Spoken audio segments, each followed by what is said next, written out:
John chapter 2. On the third day, a wedding took place at Cana in Galilee. Jesus' mother was there, and Jesus and his disciples had also been invited to the wedding. When the wine was gone, Jesus' mother said to him, "They have no more wine." "Woman, why do you involve me?" Jesus replied, "My hour has not yet come." His mother said to the servants, "Do whatever he tells you." Nearby stood 6 stone water jars, the kind used by the Jews for ceremonial washing, each holding from 20 to 30 gallons. Jesus said to the servants, "Fill the jars with water." So they filled them to the brim. Then he told them, "Now draw some out and take it to the master of the banquet." They did so, and the master of the banquet tasted the water that had been turned into wine. He did not realize where it had come from, though the servants who had drawn the water knew.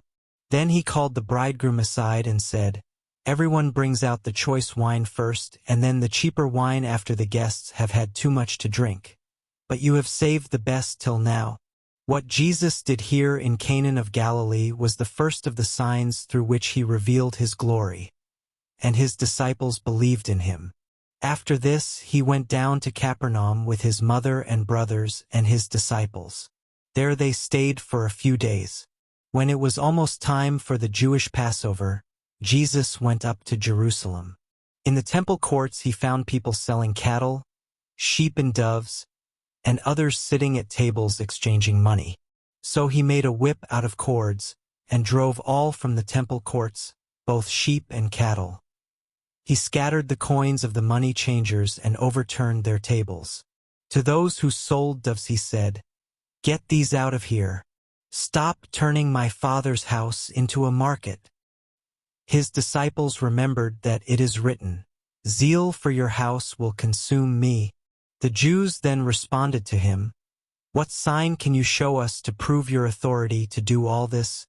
Jesus answered them, "Destroy this temple, and I will raise it again in 3 days."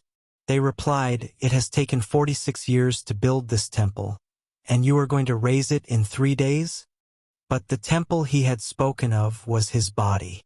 After he was raised from the dead, his disciples recalled what he had said. Then they believed the scripture and the words that Jesus had spoken. Now while he was in Jerusalem at the Passover festival, many people saw the signs he was performing and believed in his name. But Jesus would not entrust himself to them, for he knew all people. He did not need any testimony about mankind, for he knew what was in each person. Amen.